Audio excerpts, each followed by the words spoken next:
My name's Anita Heffler. I'm the Executive Director of Greater New Orleans Therapeutic Riding Center, an organization that was founded in 1993.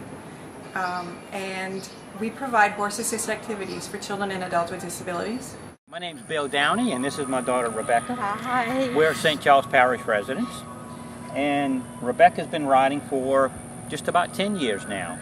The program has really been spectacular for Rebecca. It's helped her understand how to control her body and her balance. It's helped her understand how to listen to commands and respond to commands.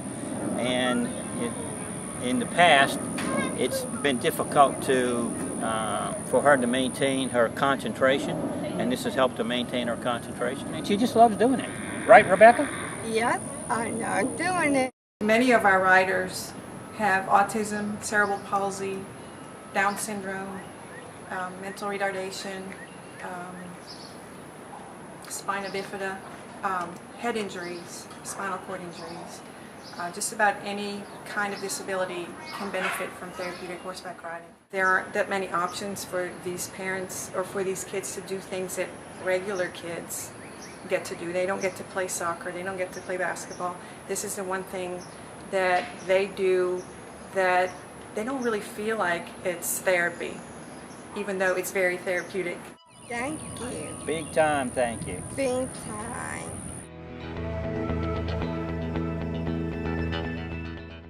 Natalie Jara, I'm the President and CEO of Second Harvest Food Bank of Greater New Orleans and Acadiana. We serve the entire southern coast of the state, 23 civil parishes. We provide 19 million meals or 25 million pounds annually, and we work through faith-based and nonprofit organizations in addition to schools. We are thrilled with our partnership with the United Way of St. Charles. With their help, we've been able to provide backpack programs to 2 elementary schools in St. Charles Parish. I am Diana Burrell, one of the counselors at Luland Elementary School. We find that the backpack program helps our students. It levels the playing field because our students are receiving nutritious foods, very child-friendly snacks that they can eat over the weekend, and they can feel good about themselves. And hopefully it will help them to learn even more than they normally would, simply because the snacks are nutritious. Boxes of food will come in on Wednesday, and we make sure that it is given out on Thursday and Friday. So it works very well. There are many stories about children that are not only feeding themselves, but taking these backpacks home and feeding younger siblings as well.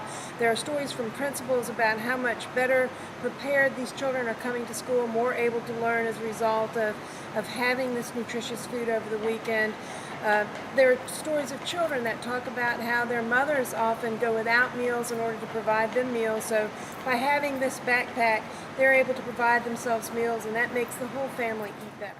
To the donors, I would say thank you, thank you. We are extremely grateful for all of the services given to us and for all of the stakeholders that had anything to do with the program. We are definitely very grateful. My name is Shirley Sims, and I'm the Executive Director of Alpha Daughters of Zion Outreach here in St. Charles Parish. We work with victims of domestic violence and their children. And recently we have just opened up our agency to help the homeless. My name is Veronica Cousin. I am a St. Charles Parish resident of over 15 years. I came in contact with Alpha Daughters of Zion the past several months now. I found myself in a abusive situation with a partner, and I made a decision to remove myself and my daughter from that situation. When a victim comes into the safe house, me or another staff member, we all volunteers, we are there with that individual 24 hours around the clock so that she doesn't have to feel alone.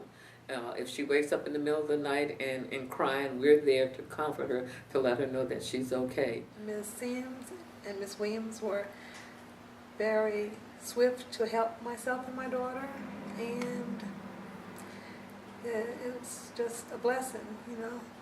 I'd like everyone to know that. I don't know what would have happened hadn't I not, you know, gotten out of the situation.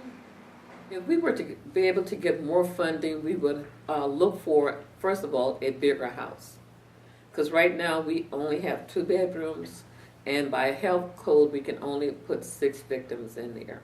So we would need a bigger house, especially if we have to have someone that's homeless. You know, 9 times out of 10, when you look at homeless, you're looking at a family. And I'm very grateful for the help I received, and I'd like other women in this parish to know that help is available to them.